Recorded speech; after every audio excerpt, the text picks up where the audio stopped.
Welcome, guys, back to the Grateful Living podcast. Today, I'm thankful to have Leena along with me. Leena is the host of Running Towards the Light podcast, which she started in April. She will today speak about being a young mom and then becoming a single mom, as well as dealing with certain mental health issues like depression, substance abuse, and PTSD. Leena, thank you so much for joining us. Yeah, thanks for having me. I so much respect for your reasons for starting this podcast and really bringing a lot of the stuff from the darkness into the light. So I have so much respect for you and what you do. Today I'm going to share my own personal struggle with depression, anxiety, suicidal thoughts, cutting, substance abuse, PTSD, a little bit about single parenthood. So a little about me. So I'm from Salem, Mass. I grew up in public housing there. I am the oldest of four, and I have two awesome teenage children. I got pregnant at 17, and so young age. And prior to that, in my teenage years, I really struggled a lot with depression and anxiety.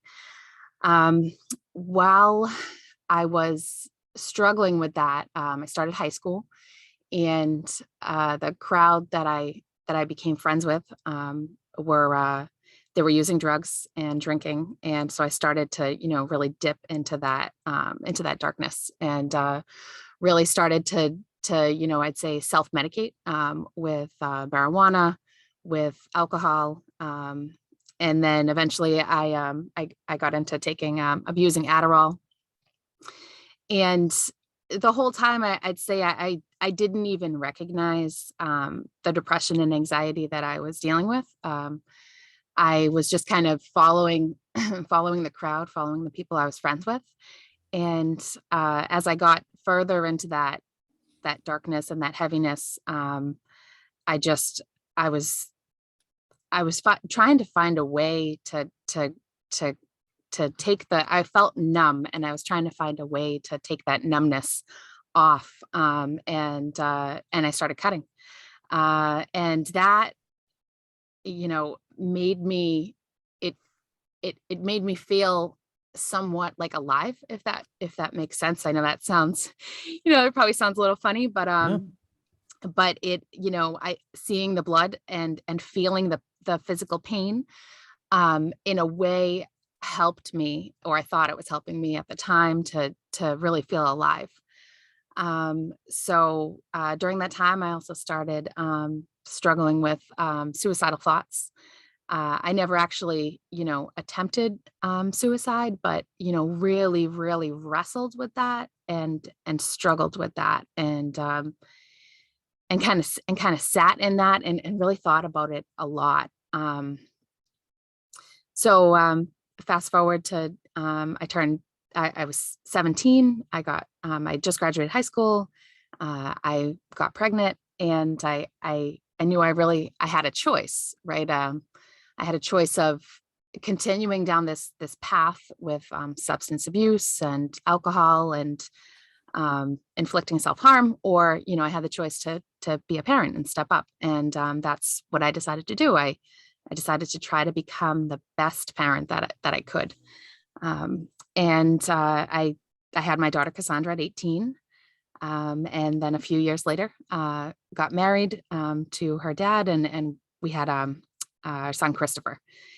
And that whole time, again, still being very young, I didn't struggle with substance abuse as much, but still really struggled with depression, anxiety, and some of the suicidal thoughts. But I didn't have as much time to really think about that, because I Mm, was a young parent. yeah. I was raising two kids. I was working full time, and I had started going to school at night to get my degree.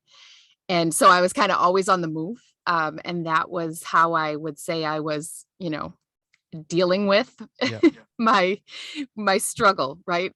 It was like, all right, if I don't sit down and think about this for too long, I'm just going to keep moving on to the next thing.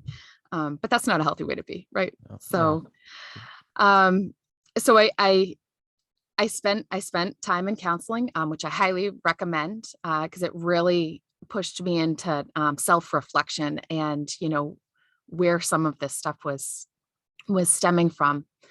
I I turned 25 and filed for divorce, and quickly became a single parent. So I've been a single parent for 10, almost 11 years now. Um, that forced me to self-reflect in other ways. And I I went I started a different with a different counselor.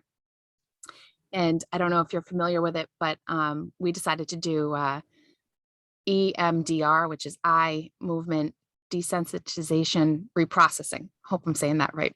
Yeah. Yeah. But and that and at the time I was just diagnosed with PTSD, and that helped me a lot, to basically reprocess as trauma. So and that helped me a lot in figuring out like what the triggers were for sending me into like a panic attack or a PTSD attack. And it really that really helped me a lot. It was very intense, but it helped a lot. Um, so fast forward to when I was in my early 30s. So I'm 36 now. So Yeah. about 4.5 years ago, Yeah. I'd been going to church my entire life. I'd say I was, you could consider a good person and religious, right? I'm like putting my Yeah. fingers up in air quotes, right? Yeah. And about 4.5 years ago, God woke me up. And that since then, my life has been completely different. The therapy and medication and everything that I was on, that helped. But the relationship with God has just changed my entire perspective and my entire life. Yeah. Um, so yeah, in the, I'm trying to figure out how to kind of put this into words, but it's like he just woke me up and started to heal me. And that has just it's changed my entire life. It's changed my perspective on everything, on how I treat people, how I treat myself. And the Bible talks a lot about bringing light into the darkness, and that is where the Running Towards the Light podcast Yeah. title came from. I had a dream last summer, and Jesus was right next to me, and we were running, and it was the end of the world. And one of the major things in Christianity and in other followers of Jesus is spread, it's called the Great Commission. It's spreading the simple gospel truth, which is God sent his son to die for us on the cross. And all we have to do is accept that grace, and that simplicity, without the mess of religion and everything in there, changed me. Just It changed me, and it changed the way I do everything. And yeah, so the podcast that I do is just that. It's simple. It's just people sharing testimony and their walks with Jesus. And a lot of, I think, parallels. I've listened to some of your episodes, and it's y- you know we struggle. Like, this life is just a it's a struggle, right? Yeah. Like, Yeah. there are so many struggles, and that just bringing it into the light and speaking openly about it. And like you said before we hit record, Yeah. I'm sure there's others who will listen. We don't know who will listen, but Yeah. and they've, I'm sure, struggled with similar things. So to anyone listening or watching, or however this goes out, Yeah. don't give up. Don't give up. Just, you know, if you're listening and you think you don't matter, you do. You matter. You matter.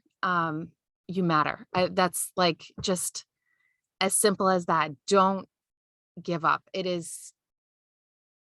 Just don't give up. Just reach out to, having friends to reach out to and be honest and vulnerable with in a safe space is huge, right? And I know our nephew said, on one of your episodes, I've dealt with mental health struggles, and if anyone needs to talk, I'm here. Like, that is so much respect for you saying that, because Thank you.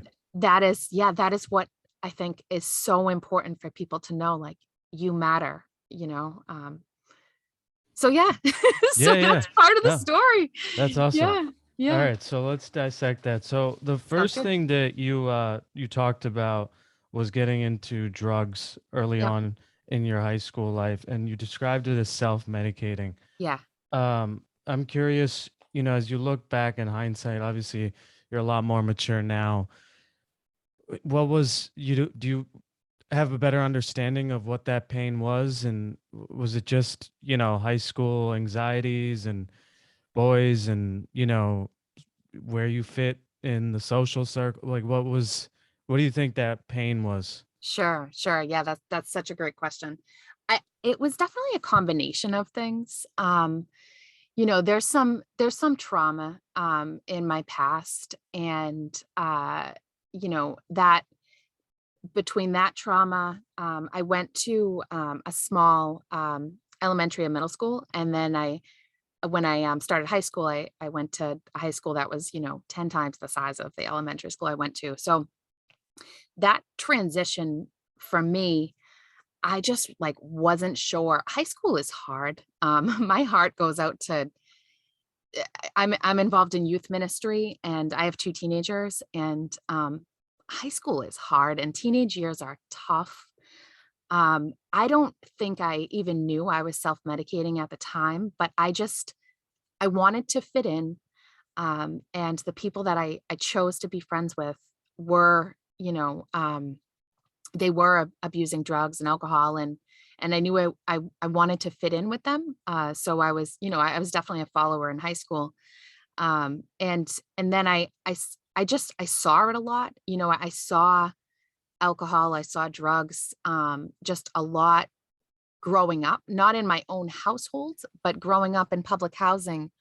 One of the things that now, right, hindsight is 2020, that I see is that in an area where there's a lot of financial struggles, um, people can get into, abusing drugs and alcohol because of how hard it is, like how hard life is. And then just to add on top of that, like the financial pressure that is this life, right? That so I saw that in houses that I went to, friends' houses I went to, people I babysat for. I remember babysitting one time for someone, and as the parents were about to leave, they had a line of cocaine on their Mm. counter, and I said I couldn't babysit. I had and praise God, I didn't touch cocaine, um, but but it was like so normalized that I was just like, okay, well, I'm just going to try, these different things just because my friends are. So, does that answer your question? Yeah, yeah. Especially now, given that you are the mom of teenagers, hmm you know, hopefully they never feel what you were feeling, but how would you approach that situation now today? Would you recommend them to go straight to counseling? What would you have, if you could have it back, what would you do? Sure, sure. That's a good question. I think, as a parent, um, I have learned to really be vulnerable and honest with my kids, in a healthy way. Like, there's still boundaries there, but just I think just talking, about things is a huge step, right? Both my kids have been in counseling. I've been in counseling many times. So I am, a huge advocate for seeking, professional help. But at the same time, I think that, and I have many, I think I'm up to about 25 or 26 nieces and nephews now, Yeah. all different ages. And And like I said before, I'm involved in youth ministry. And I think just having we have two ears and one mouth, using our two ears to, listen when teenagers talk and when children talk. There a lot of times I think in school they're told, to, and I have so much respect for teachers, but in school, it's like we need to they need to compose themselves and they need to be quiet and, they need to, but it's so when they're outside of a school setting or a setting like that, it's really important that we listen to them. So I think that's if, yeah, I think listening to teenagers and counseling, like, like we talked about. So those are two really helpful things that I think are good. Yeah. You talked about, once you got pregnant, you kind of mentally were like, I need to grow up a little bit. Yeah. I'm curious though, did you have withdrawals from not taking those drugs? I'm sure I did. I remember back. So when I don't remember any extreme withdrawals. I wasn't, I didn't get into hard drugs. So I'm very grateful that I didn't. I saw hard drugs used, but I didn't get into it myself. But the mental picture that was in my head is there was this commercial that was on many years ago. Maybe it was like late 90s, early 2000s. And it was of a woman or a pregnant stomach and a monkey was smoking a cigarette. And Mm. that stuck in my head because I said anything that I put in my body, I am putting in the baby's body. And that was strong enough for me to just stop everything I was doing because I knew I really had a choice. The high school I went to had a teen parent program. I did not get pregnant in high school. I got pregnant right after I graduated, but I saw a lot of teen parents, even from people that, got pregnant in middle school. And I saw a lot of different types of parenting, of young parents up close and personal. And I knew it's really a personal choice it's really a personal choice to be an intentional parent. And I knew, right from, the young age of 17 that I wanted to be an intentional parent. Um, so yeah, Yeah, no, that's awesome. I'm curious, when you found out you were pregnant, did you consider an abortion or were you going to go through with it from the I, start? I did not, I did not, consider abortion. I have, I've always, I heard God's voice, from when I was a young child and, I've always believed in God. And I wasn't always walking right with him, but I've always believed in him. And my own personal convictions, I don't. I'm pro-life. My own personal convictions, on that. So, um, yeah, I didn't consider it. Yeah. Uh, I guess for a young mom out there, as you look back at your journey, is there any pieces of advice that you would tell them with respect to any of, the pregnancy part, the being, a teenager, or anything that stands out to you that you would have wanted to know? Yeah, yeah, absolutely. That's a great question. Um, the saying "it takes a village to raise a child" is 100% true, and I even believe more than that. I believe that it takes a village to get through life. I as being a I didn't know who to reach out to for support, and I I tried to navigate that, and then I kind of fell into this, especially as becoming a single parent. I fell into this like mentality of like the world tells us, single and independent, and like all of that stuff is so good. But I completely disagree. I think that vulnerability and asking for help with safe people is that's where it's at. Like that, that finding and to this day, I have friends of all different ages, and finding people that yeah, maybe they can't, babysit your child or anything, but can they lend you a listening ear without judgment? Um, if they can, then you should, you know, try to figure out if you can form a friendship with them. Can they, there's a lot of resources out there, but I think specifically like the listening ear of someone to just talk through things with and just really just like cry with, right? Like Yeah. cry with, talk through things with. I mean, I think it goes to like all aspects of life, not just parenting.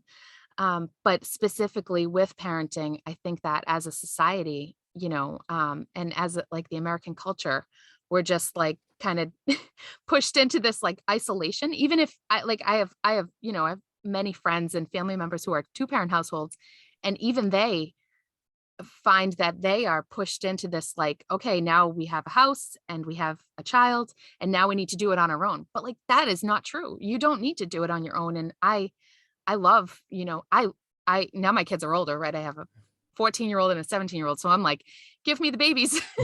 I'll babysit, right? And that's very backwards from what our society tells us. Our society tells us, or at least the one that I'm familiar with, that you need to do it all on your own.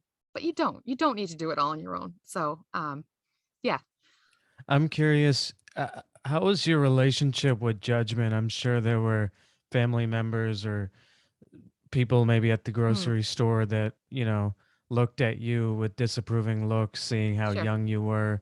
Yep. Is that just something you get better with time or? Yes, that is, yes, it is. I learned very young to not take other people's advice immediately, and to really, I think people mean well. I think that when you go to the grocery store and you're pushing a child, and you're frustrated as they're asking for candy at the, at the checkout line. I think that people mean well when they say things, but sometimes it can come off like very hurtful, and the looks that people give you can be very hurtful. So I learned, grace, and I learned that when I see a mom in or dad, or usually it's moms though, in the line at the grocery store and their child is like freaking out, I learned to give that look of like, I feel you, or like I've been there, and not in a judgmental I've been there way, but like, I'm sorry you're going through this, without saying it. It's that kind of look. So I I learned to not take people's opinions too offensively, and I think that goes to every area of life. It's people don't always mean to be mean, but we can just be mean. Yeah, So yeah, yeah. yeah, so try, it's my sister, my younger sister, she's 6 years younger than me, and she has my nephew who's 2, and he's amazing. And she is like one of my trusted people that, like, if I need to talk through something, and it's likewise, it's a two-way street, and we know like we can call each other and talk through things without judgment and whatnot. And those type of relationships are huge, because then you don't get too frustrated in the at the line at the grocery store, or in line at McDonald's or anything like that, where people are being judgmental, because you have your circle of people that you can kind of go back and reflect with. So Yeah. Yeah. I'm curious, at that age, obviously Cassandra is a blessing, but it also forces you to not be able to do maybe some of the things that your single friends can do, sure. go out Yep. and just get drunk and, things like that on a Hmm. Friday or Saturday night. I'm curious, how did you balance that? Were you able to still, have fun or Sure. and things like that, or was it a big sacrifice and change in um life? yeah, being a parent so young was definitely a huge sacrifice. I didn't have, I did have a few trusted people that watched my kids, but I was at school, I went to school at night at Wentworth for construction management. And so my a few nights a week, and then usually I had a Saturday class. That was where I, asked people to watch my kids, trusted people in family and whatnot. So I didn't really have too much time or energy to go out. I mean, I occasionally did go out. And then, it's funny because, as I turned 30, I was like, I actually don't like going out and partying. Maybe I Yeah, used yeah, it all up in my teenage years, but yeah. I was like, I actually don't prefer this. I actually don't prefer to, go to the club and all those places. But um yeah, I definitely used more time and energy with like parenting, going to school at night and working. So there wasn't a ton of energy Yeah, left yeah, over for all of that. And I think that was a blessing considering my history and my struggle with, all of that. So yeah. Yeah, you mentioned it a little bit, you know, you guys got married, I think at 18, and then several years later you got a divorce. Um, obviously that's their father, so we'll keep it, professional, but sure. like was there signs that you should have done it earlier? Was there what was your feeling as you look back on that time in your life? Yeah. So that saying broken people hurt people is totally true. And we just were two very broken people that were trying to love each other. It was just not, it was not healthy. Our relationship really wasn't ever healthy. We got two amazing, awesome children, and I do not regret that my relationship with him or that marriage, but we had so much brokenness in both of us, inside of us, that it just I don't I don't think it ever would have, I don't it never would have worked. Yeah. So it was, yeah. Does that answer that question? Yeah, I Yeah. mean, how tough was it? That's their father. Did you have conversations with, I mean, they were very young, but how was that transition period of Sure, sure. Yeah. explaining to them? Yeah. Yeah, I did. I did have conversations with my kids. I still have conversations with my kids. My kids and I, we are a strong, like, vulnerable family where the three of us, just we really try to talk through things. It's not always perfect. It doesn't always go as planned. Um, but we really do try to talk through things. So, yeah, it was an open dialogue, an open conversation. It, I've always tried to keep an open line of communication with my kids. Yeah. Do you have any advice for co-parenting in that type of situation? Yes. uh, Number one, like, avoid a drama in life is so unnecessary. And I can say I, struggled with that uh, in my very immature ways for a long time. Drama is just unnecessary and should be try to avoid drama at all costs with in co-parenting. And just really, really focus on putting the kids' needs first. That is so easier said than done. But that is the focus, right? Because you're no longer in a relationship with the other parent. So the focus really has to be on the kids. I would also say really try not to talk badly or negatively about the other person at all. I know I hear some people say, don't talk about them, in front of the children. But what I learned in my many mistakes and mess ups is that the heart, our heart is like, if you start talking bad, or like if I start talking bad and I start gossiping or anything, it's like changing my heart to be harder and hardened. So it's just to just really try to forgive and not talk bad about the other person, is, yeah, that I think that's huge, and it it will really, it will help, you know, it will help not only your kids, but you. We talked about being a young mom, and your advice there was, viewing it as a village. As you became a single parent, does anything else, do you have any other pieces of advice on managing that? Yeah, sure. So, yeah, still same village mentality. And seek out other parents. For me, it was moms, older moms who, you really look up to them and how they raised their kids or how they're raising their kids. And like be just try to get closer with them and just ask them for advice. It's someone that is raising kids the same age as yours. Sometimes it can put you at a disadvantage because you're both struggling kind of with the same similar things at the same time. But somebody that has a few years more life experience with you and parenting experience is a great resource to just bounce things off of and talk through. So yeah, somebody that's kind of been there and done that. um it Yeah, it's huge.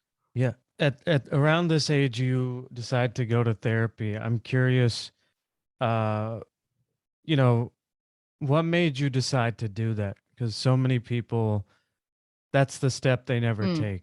They yeah, know they deal with stuff, but they just don't want to take that step. I'm yeah. curious, what made you take that step? Sure, sure.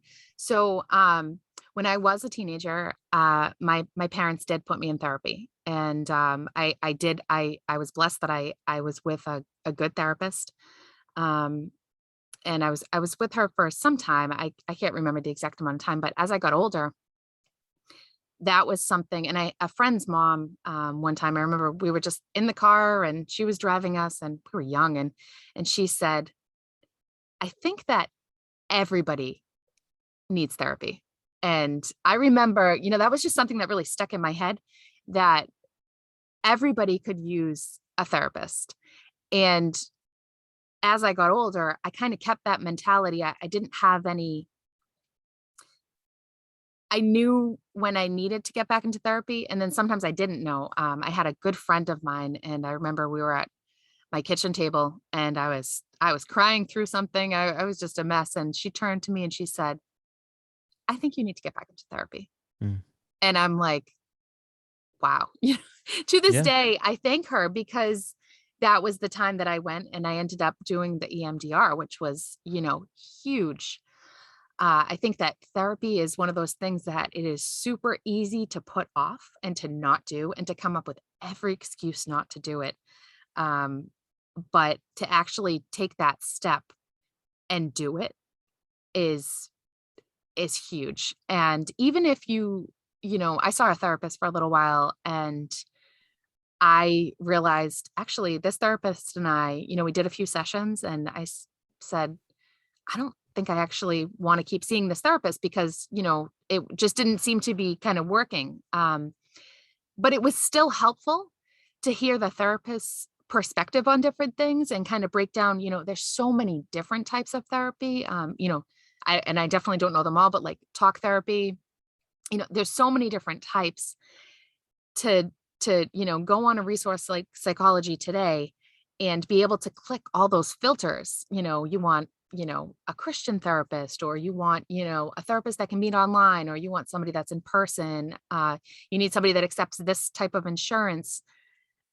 That is such a resource that I think is underutilized. Um, just the ability to go online and do that, so yeah, just like my friend's mom said, probably 25 years ago, I think everybody could use a therapist. Yeah. Yeah. I'm curious, w- and you say as much as you want. Uh, After you became a single parent, did you approach dating other people? And if you did, do you have any advice for maybe a single person that's, possibly looking to get into a relationship? with a mom that already has children? Sure. Sure. So, yes, I did date, not currently dating, but I did date, and I was in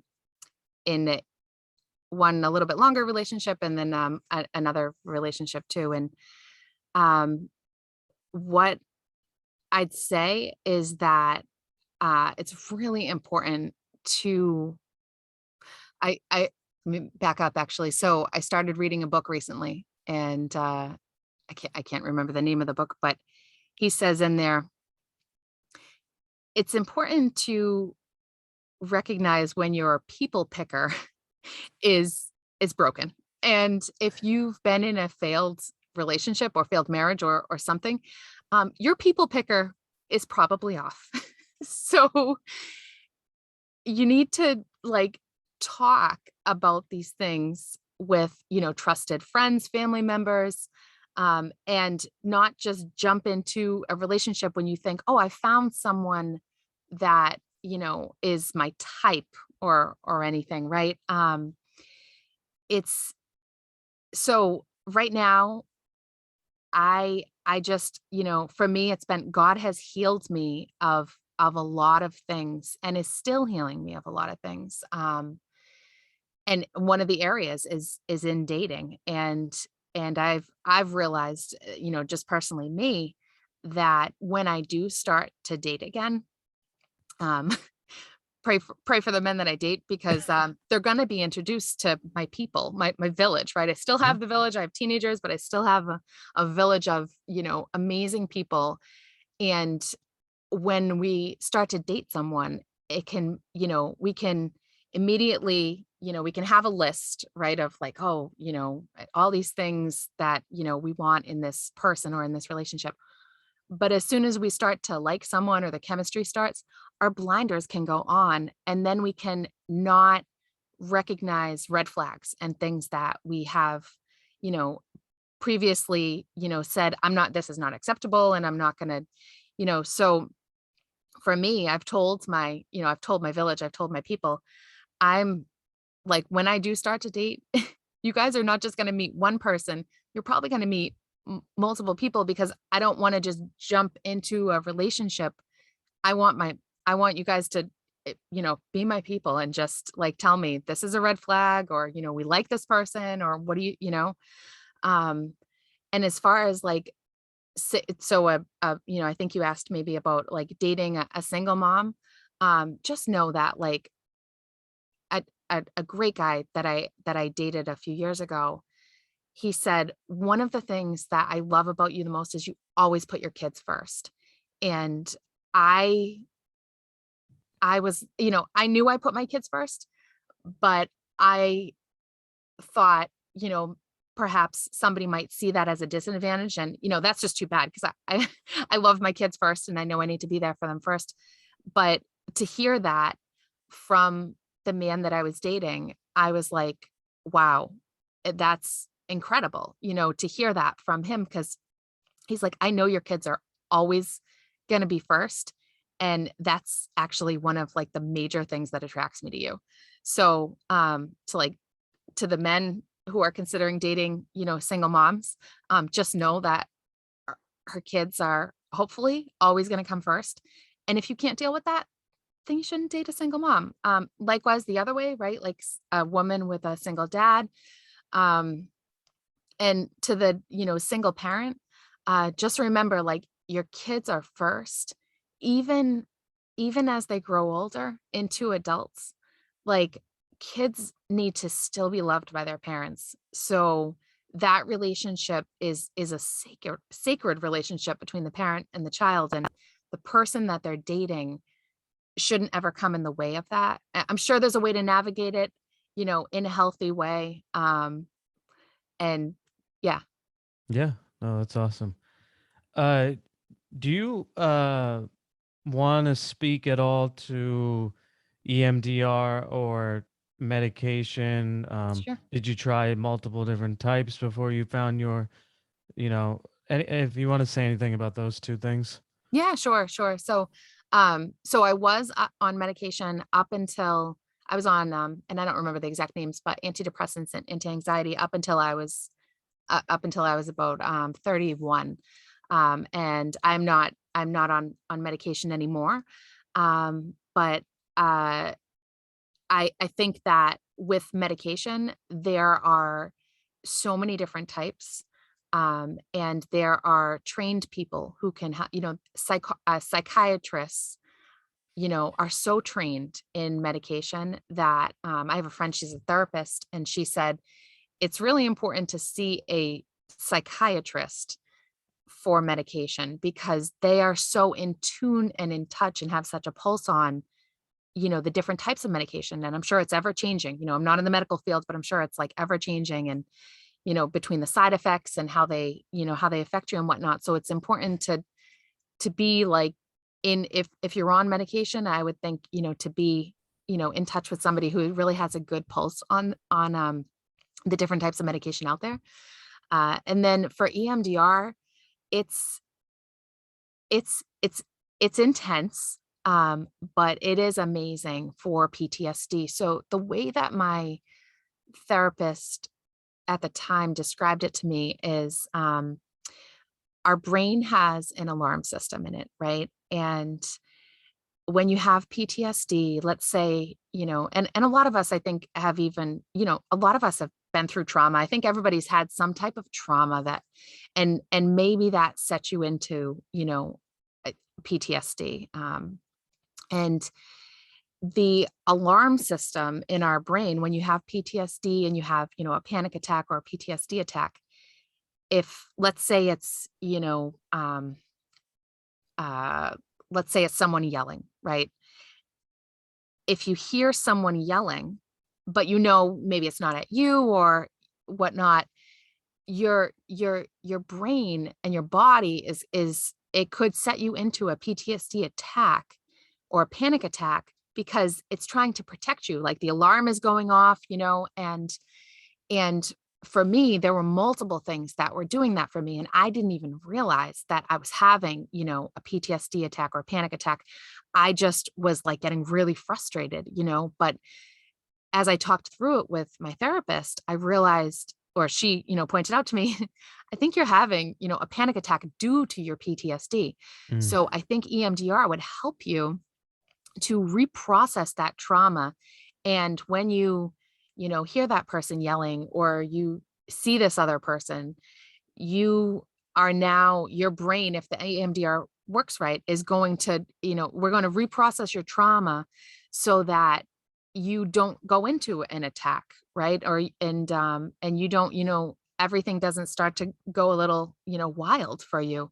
So for me, it was, and there's like this long, it's like a light, and I think there's a green and red light, and you share, talk therapy is important first. So, and it's pretty time consuming. I know for me, I did it like once a week for, some time after already doing talk therapy. And so we knew, we really dug into what the trauma was. And when we started the EMDR, it was, I think there were like hour and a half sessions, but there was this bar with light, and she would say, kind of close your eyes, the lights were down, bring me back to the trauma that needed to be reprocessed. And she would talk through that and kind of bring me back there in a way. And then she would say, okay, now I'm going to do the light, and the light would go and it would kind of go back and forth and back and forth and back and forth. And I don't know exactly how it all worked, but Yeah. it, it worked. And I, um, I am able to deal with things and see different people and, situations, that used to send me into a panic attack, and it doesn't happen anymore. So, yeah, Yeah. EMDR is huge. Yeah. No, that's awesome. You talk about you know, I guess being more in tune and being reconnected with God Mm, later. I'm yep. curious for someone that maybe isn't, you know, how has that relationship helped your life? Yeah, sure. That's a great question. So I'll ask God to just, Lord, please help me just describe this. So I went to church my entire life, right? I'd say that was religion, right? I was going and I was kind of going on Sunday and checking the box, like, okay, I went to church, and but my that was my Sunday, morning or whatever time I chose to go to church, and that was the choice I was making, but it was religion. And religion can fit into kind of like a box, right? When God woke me up, and as a believer, I believe that the Holy Spirit lives inside of me, and I so the Holy Spirit inside of me is a helper, and he is a voice, and is my eh, he is one part of the Holy Trinity. So there's God, Jesus, and the Holy Spirit. Every part of my life, it's not just me dealing with it, it's not just me talking through it, it's not just me, in these storms and this roller coaster ride of life. I have God living inside of me, and he that brings so many things. That brings a peace beyond understanding, that brings joy. And I know, to anyone listening or watching, joy can seem like a feeling, or like, it can be like, oh, happiness and joyful, but to me as a believer, joy is something that I carry all the time, even when I'm crying, even when I'm a mess, right? Even when I'm, struggling on, how am I going to navigate, these different situations at work and with my kids, and how am I going to do all that? That peace that passes all understanding, and that joy, it's with me all the time, and I'm able to just constantly converse with God on everything, and not in a ritualistic religious way, but in a relationship. We believe that God is our father, and he's a good father, and I'm his child, and I can carry that confidence and that boldness and all of that with me all the time. And it's never it's I know the truth. So I can be bold in that because he allows me to be, and he gives that to me. So, um, did that answer your question? Yeah, yeah. No, that's awesome. And your podcast, Running Towards the Light, uh who could listen to it? And maybe uh I don't know if you want anybody, if you're looking for anybody to be on the podcast, but who could be on it? Talk to us about your podcast. Yeah, sure. Yes, I am always looking for people to interview on this podcast. It is, again, about our walks with Jesus, about our relationship with God, about how he's worked in our lives. It is not ever meant to be as, you know, for some time I thought as a Christian, like I have to have it all together, and I have to, kind of fit into this box, and I need to change, just everything about myself. And that's not true. It's life is messy Yeah, and it is yeah. challenging, and and it's hard. But the podcast is recording just people's journeys and walks with Jesus. And so, yeah, I'm always looking for people to interview.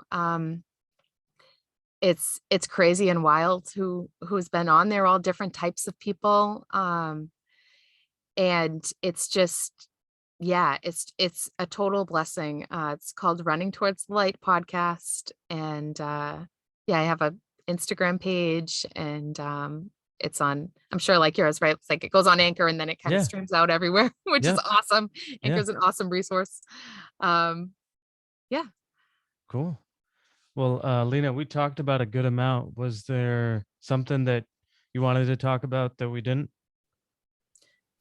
No, I think that's it. Thank you so much. Like, thank you for what you do and just yeah, just thank you for having me on today. And yeah, I'm grateful that you had me come on. Of course. Thank you. Thank you for coming on and sharing your story. Um, before we end, if people want to get in touch with you or support you, do you want to tell them how they can do that? Yeah, sure. So on Instagram, but I think my social medias are all public. So Instagram is probably the easiest one. So it's Leena XOX13 and Lean Along on Facebook. Although I know you had trouble friending me on Facebook yesterday, but I think I fixed It's- that. So yeah, yeah, yeah. So yeah, those are both good ways. Feel free to like send me a message or anything. Yeah. yeah. And Lena, I just want to acknowledge you. Thank you so much for sharing your journey. Hopefully this is able to help a young mom or someone out there with mental health issues, or someone out there, co-parenting, or someone out there trying to, reconnect with God, wherever they can find a fit within your life. I really appreciate you being honest and coming out and helping to normalize these conversations in an effort to help normalize mental health in general, and uh, all that. So thank you. Thank you. Appreciate it.